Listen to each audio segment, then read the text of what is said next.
रहेगा yourmoney@nw18.com। ये आपके लिए मेल आईडी है जिसके जरिए भी आप इस कार्यक्रम का हिस्सा बन सकते हैं और साथ साथ व्हाट्सएप नंबर भी 7045220000।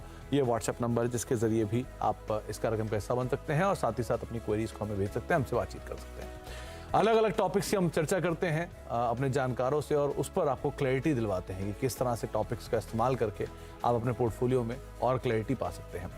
आज जो हमने टॉपिक चुना है वो है आमतौर पर इस राइजिंग इंटरेस्ट रेट सिनेरियो में जबकि ईएमआई का बर्डन आपके ऊपर काफी ज्यादा होगा, उससे थोड़ा सा रिलीफ कैसे पा सकते हैं। विरल सर मौजूद हैं।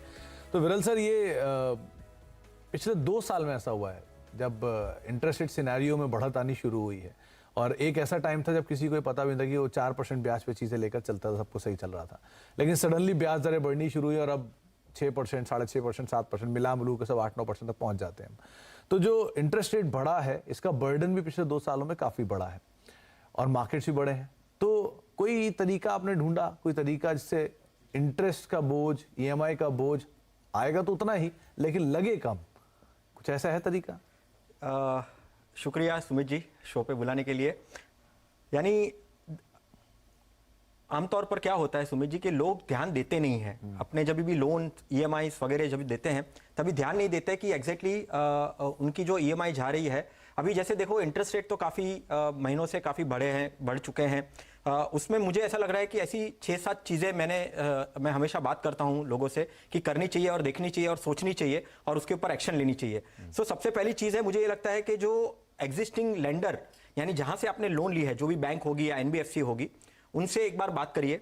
इंटरेस्ट रेट्स बढ़े हैं, अगर वो इंटरेस्ट रेट के हिसाब से उन्होंने भी अपने परसेंटेज बढ़ाए हैं लोन के ऊपर जो उन्होंने ली है, तो उनके साथ एक बार नेगोशिएट करिए कि वो कम कर सकते हैं कि नहीं। तो पहला है कि जो एग्जिस्टिंग लेंडर है उनके साथ बात करिए।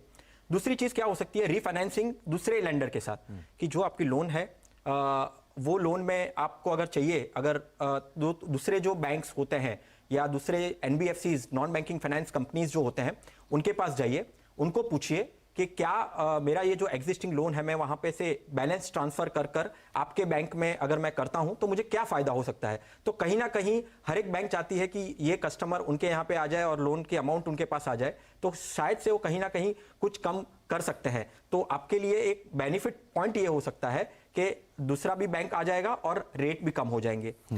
तीसरी चीज, जब भी ये ऐसे सिनारियो आते हैं सुमित जी जहां पे ईएमआई बढ़ रहे हैं, ईएमआई की परसेंटेज बढ़ रही है, बट साथ में बहुत बार बैंक्स क्या करती है कि उन जो ईएमआई आप दे रहे हो उसका जो ईएमआई को सेम रखती है बट टेन्योर बढ़ा देती है।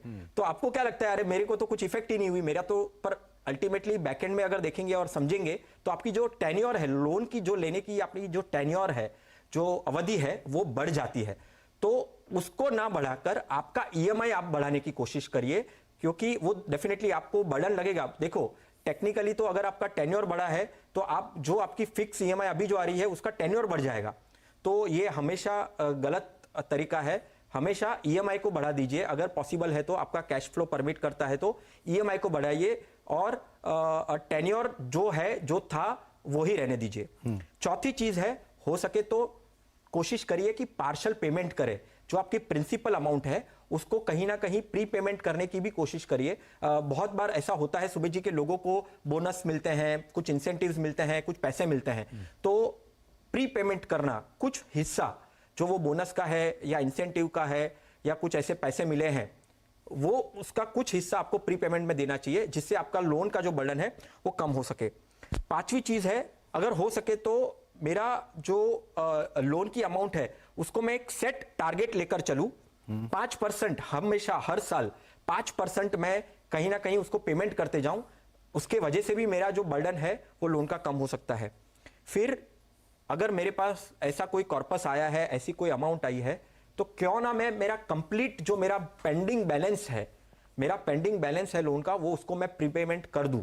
इससे मेरा लोन कम हो जाएगा, लायबिलिटी निकल जाएगी, खत्म हो जाएगी और मैं मेरे सेविंग्स और इन्वेस्टमेंट में ज्यादा फोकस कर सकता हूं। और सबसे इंपॉर्टेंट और लास्ट, ये योर मनी में हमेशा हम इन्वेस्टमेंट्स की बात करते हैं, उसमें मुझे ये कहना है कि जब मैंने अभी शायद से मान के चलो अभी लोन ली है, राइट, तो मैंने लोन अभी ली है तो साथ में मैं कुछ परसेंटेज ऑफ 10% मान के चलो, जो लोन है, जो ईएमआई है उसका 10% मैं अगर एसआईपी कर सकता हूं, सिस्टमेटिक इन्वेस्टमेंट प्लान में रोक सकता हूं, तो जो मेरा इंटरेस्ट और प्रिंसिपल बनकर जो मेरा पूरा लोन बनता है, क्योंकि ऐसा देखा गया है कि जिस अमाउंट का आपने घर खरीदा रहता है और जो लोन ली रहती है उसका ऑलमोस्ट डबल प्रिंसिपल और इंटरेस्ट मिला के आप पूरा डबल पैसा देते हो, तो वो उसको बर्डन को कैसे कम किया जाए, तो क्यों ना मैं मेरी जो लोन अमाउंट है उसका मैं 5% 10% एटलीस्ट पैरेलली मेरे लोन के साथ मैं एसआईपी शुरू करूं, और जब भी प्री पेमेंट का मौका आए या जब भी जो उसका टेन्योर हो, मैं वो पैसा जमा कर मैं वो मेरा लोन खत्म कर दूं। 7 तरीके आपको बताए हैं विरल सर ने, जिनको आप फॉलो कर सकते हैं अपने लोन बर्डन को कम करने के लिए। आखिरी तरीका सबसे इंपॉर्टेंट है, यानी कि अगर आप 10,000 रुपए की लोन की किश्त भरते हैं तो आप 5,000 रुपए की एक एसआईपी साथ साथ शुरू कर सकते हैं। आपने लोन लिया होगा एवरेज 9% ब्याज पे, और mutual fund worst case scenario में भी आपको 14 से 15% रिटर्न बनाकर दे देगा।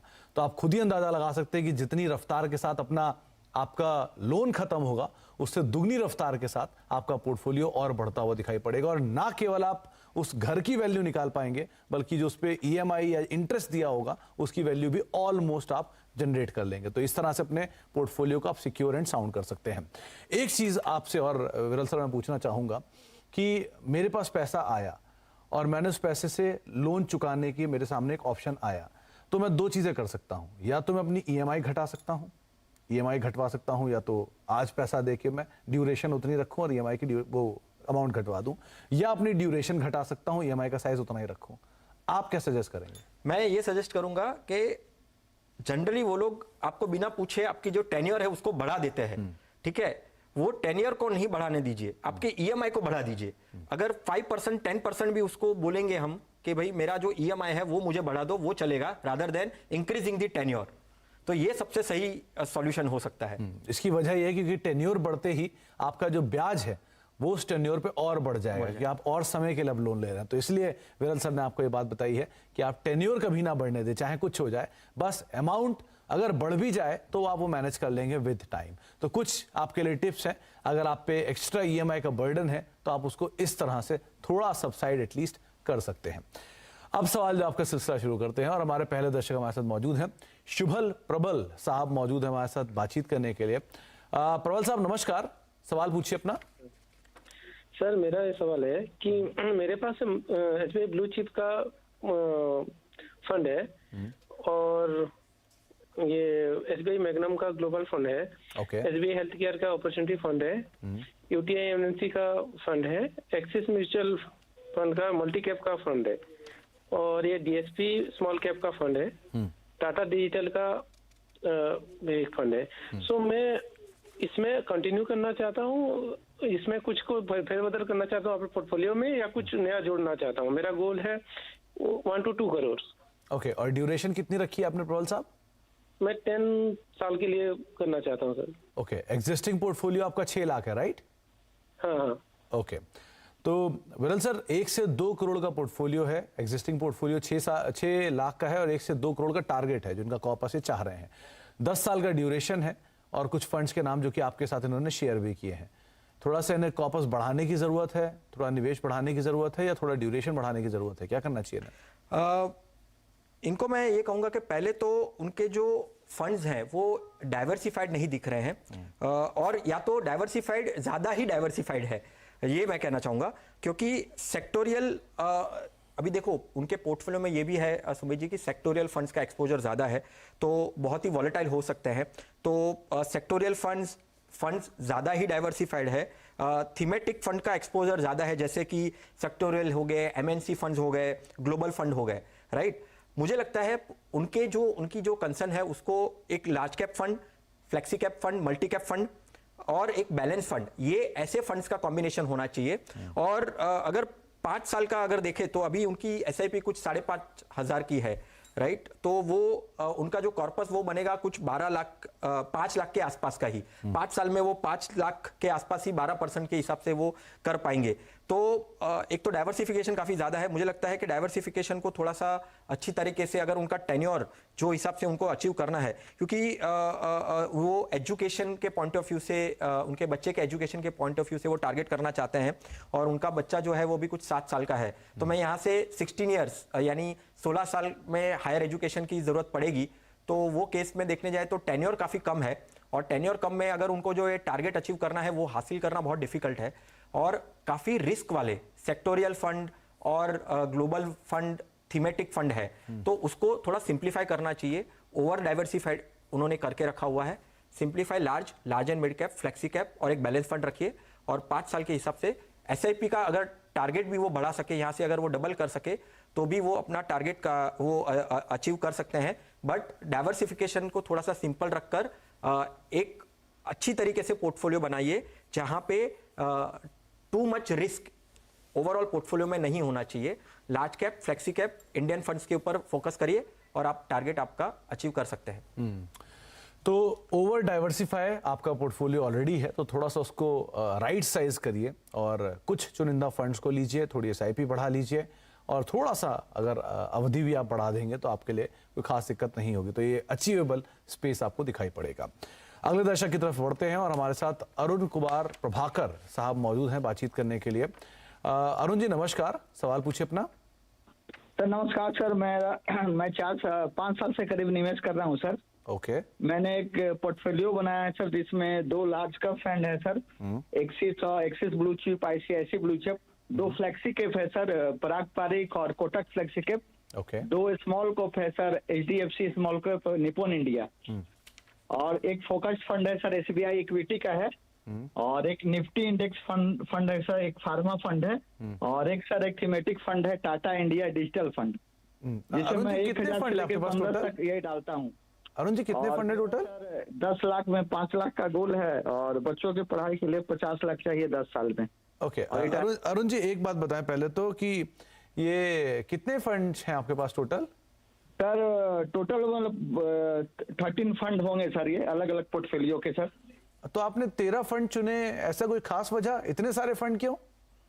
नहीं, वही तो मैं सर ये पोर्टफोलियो का थोड़ा रिव्यू कराना चाहता हूँ। अलग अलग कैटेगरी में बांटा गया है सर ये। नहीं, आपका फंड अच्छा है, आपने फंड्स अच्छे चुन लिए, लेकिन 13 क्यों, इतने सारे नंबर क्यों? आपको 3 पे भरोसा या 10 पे भरोसा नहीं था, या विद टाइम आप खरीदते ही चले गए, ऐसा क्यों? नहीं, वो आप ठीक बोल रहे हैं सर, लेकिन मेरे को थोड़ा सा वही थोड़ा डर लग रहा था कि अलग अलग में थोड़ा सा बांट दें। तो आप बांटते बांटते 13 फंड में चले गए। थोड़ा सजेशन दे सर, खुद कम करना चाहता हूँ, मेरे को अच्छा नहीं लग रहा इतना सारे फंड। अच्छा, और आपने शेयर में भी पैसा डाला इसके अलावा, है खाली म्यूचुअल फंड ही आपके पास? नहीं, शेयर में ज्यादा नहीं है सर, मेरे होंगे करीब 7-8 हजार होंगे, ज्यादा नहीं शेयर में। अच्छा, नहीं है। लेकिन आप सिर्फ म्यूचुअल फंड में है, और जो आपके 13 फंड्स हैं।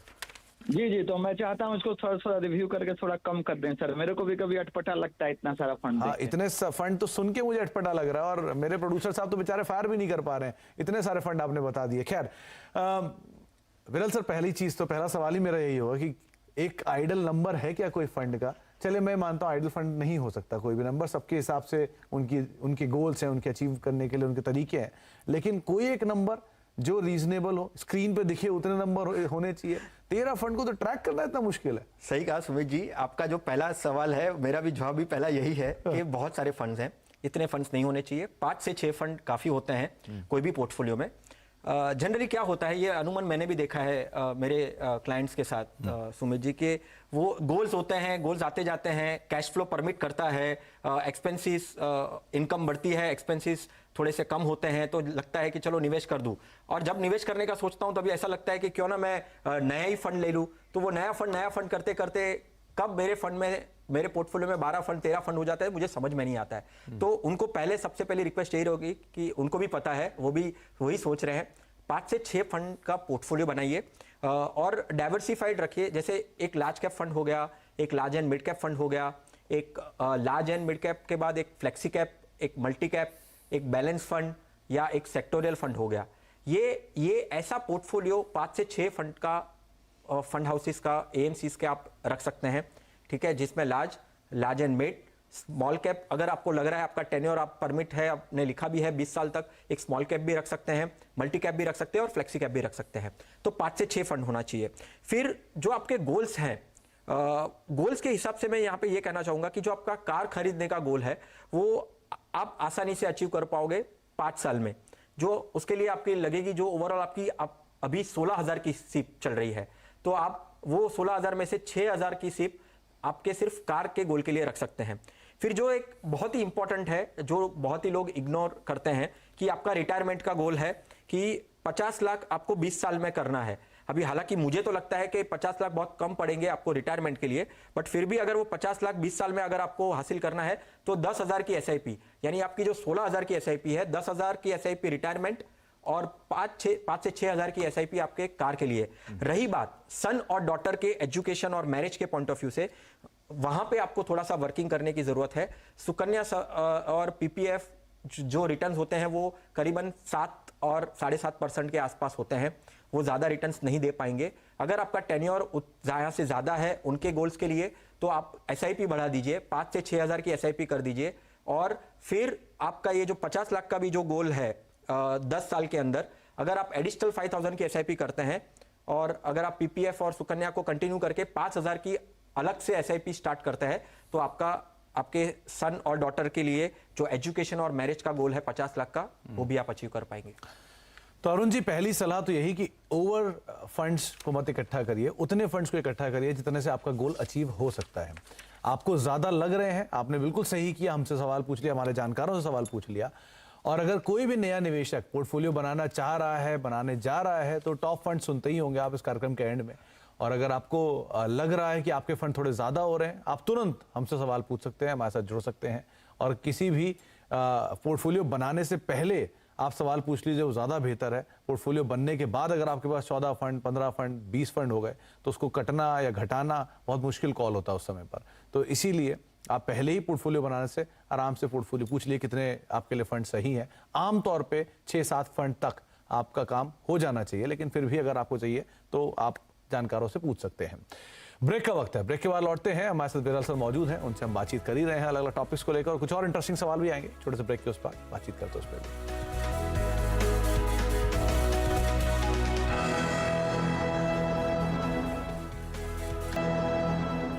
आप देख रहे हैं योर मनी और हम बातचीत कर रहे हैं अलग अलग पहलुओं पे पर्सनल फाइनेंस की। और आज हमने बातचीत करी है अब तक कि अगर आपके पास ईएमआई का ज़्यादा बर्डन है तो उसे कैसे कम कर सकते हैं, कौन से तरीके से अपनी ईएमआई को आप रिलीफ के तौर पे पहुंचा सकते हैं।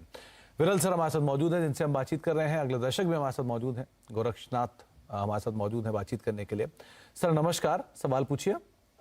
नमस्कार sir, good evening sir, both of you first sir. Good evening sir, good evening. क्या हाल चाल आपके, और क्या सवाल है आपका? सीएनबीसी आवाज का बहुत बहुत धन्यवाद सर जी। खाली 2 दिन पहले मैंने व्हाट्सएप पे मैसेज किया था और 2 दिन के बाद तुरंत आपने मेरा सवाल आपके सामने ले लिया सर। Thank you sir. पूरी कोशिश रहती है ज्यादा से ज्यादा दर्शकों के सवालों को शामिल करने की और सही से सही, सटीक से सटीक राय उन तक पहुंचाने के लिए। आप अपना सवाल पूछ सकते हैं सर। सर एक्चुअली सर मेरा एसआईपी का पोर्टफोलियो के बारे में मुझे सर थोड़ा इंक्वायरी चाहिए था, रिव्यू चाहिए थी सर। जी सर मेरे पोर्टफोलियो में सर एक कैनरा रोबको इक्विटी फंड है, 2,000 रुपए पर मंथ एसआईपी है। दूसरा है Mirae asset emerging blue chip 2,000 पर मंथ है। तीसरा है Mirae asset mid cap fund 3,500 पर मंथ है। दूसरा है PGIM India mid cap fund है, वो भी 3,500 पर मंथ है। उसके बाद है पराग Pareek flexi cap 5,000 per month. Okay. और उसके बाद है यूटीआई फ्लेक्सी कैप 2,000 पर मंथ। ओके। और उसके बाद एक Kotak global innovation fund of fund 2,000 पर मंथ। ओके। तो 20,000 SIP sir per month. Okay sir 1 से 1.5 करोड़ का पोर्टफोलियो चाहिए सर 15 साल में। ओके सर, ये कितने आपके फंड्स हैं टोटल गोरक्षनाथ सर? 7 फंड है सर। Okay okay. विरल सर, रीजनेबल फंड है, 20,000 रुपए की एसआईपी है, 15 साल का ड्यूरेशन है और 1 करोड़ से 2 करोड़ या 1.5 करोड़ का इनका कॉर्पस है। सब कुछ रीजनेबली साउंड लग रहा है, आपको भी लग रहा है? यस, रीजनेबली साउंड तो है। आप पहले तो मैं ये कहूंगा कि आपके गोल आप डेफिनेटली अचीव कर पाएंगे काफ़ी। वैसे देखने जाए जिस हिसाब से आपकी एसआईपी की अमाउंट है, काफ़ी अच्छी तरीके से आप चल रहे हैं। और 15 साल में 1-1.5 करोड़ का आपका, इनफैक्ट मैं तो ये कहूँगा कि आप 1 करोड़ सोच रहे हैं तो 2 करोड़ तक आप हासिल कर पाएंगे। 12% के आसपास भी मैं अगर रखता हूँ तो आप 2 करोड़ हासिल कर पाएंगे ये 15 सालों में। कुछ ऑब्जर्वेशंस मुझे उनके साथ शेयर करना है। फंड आपके ठीक है, ओवरऑल 3 कैटेगरी में आपने रखे हैं और रादर देन 4 कैटेगरी।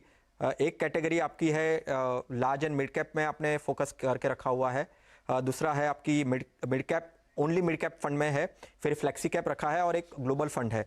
तो फंड्स तो ठीक है, फंड्स में कोई प्रॉब्लम नहीं है, आप इसको डेफिनेटली यहाँ से 15 साल तक कंटिन्यू कर सकते हैं और आपका टारगेट भी आप अचीव कर पाएंगे। ग्लोबल फंड जो एक है, लास्ट 2 साल से ग्लोबल मार्केट्स में काफ़ी उठापटक रही है और ग्लोबल फंड्स हमेशा एक पोर्टफोलियो में रखते हैं लोग, और हम भी एडवाइस करते हैं कि आपका ओवरऑल एक्सपोजर जो है वो 5% 10% के आसपास अगर आपको ग्लोबल में रखना है तो रख सकते हैं। SIP है ग्लोबल में, अभी से ऐसा लगता है कि 2023 जो अभी आएगा, आने वाला साल, उसमें ग्लोबल की सिचुएशन थोड़ी सी बेहतर रहेगी। 22 में काफ़ी करेक्शन हो चुकी है, तो वहाँ पे थोड़ा सा रिकवरी आपको दिखेगी। तो अभी मेरा कहना यह है यहाँ पे कि अगर आपको लग रहा है कि नेगेटिव रिटर्न्स है, रिटर्न अच्छे नहीं आ रहे, तो थोड़ा सा और समय रखिए, उसको रिव्यू करते रहना है, ये ग्लोबल फंड को रिव्यू करते रहना, और फिर कैसे परफॉर्म कर रहा है। 23-24 में उसकी रिकवरी आने की चांसेस ज़्यादा है। ओवरऑल पोर्टफोलियो सही है, आप गोल हासिल कर पाएंगे। तो आप गोल हासिल कर पाएंगे, बस थोड़ा रिव्यू की ज़रूरत है, थोड़े फेरबदल जो आपको बताए हैं विरल सर ने, आप उसको फॉलो कर सकते हैं, लेकिन हाँ, अपने आप गोल्स को इजीली अचीव कर सकते हैं। और ये अच्छी चीज़ है कि आप डिसिप्लिन वे में अपना निवेश कर भी रहे हैं। विरल सर, बहुत बहुत शुक्रिया हमारे साथ मौजूद रहने के लिए, समय निकाल के स्टूडियो पहुंचने के लिए और हमसे आज बातचीत करने के लिए। टॉप 4 फंड्स आपकी स्क्रीन पर आएंगे जाते जाते, जो कि विरल सर ने हमें सजेस्ट किए। समय का थोड़ा अभाव, वरना उनसे भी पूछ लेते। तो आप इसकी फोटो खींच लीजिए, इन्हें लिख लीजिए, आप इन्हें देख लीजिए, और अगर आप नया निवेश करना चाह रहे हैं तो इन टॉप 4 फंड का सहारा जरूर ले सकते हैं। फिलहाल योर मनी को अब यहीं समेटेंगे, एक ब्रेक का वक्त है, ब्रेक के बाद लगातार खबरों का सिलसिला बना रहेगा।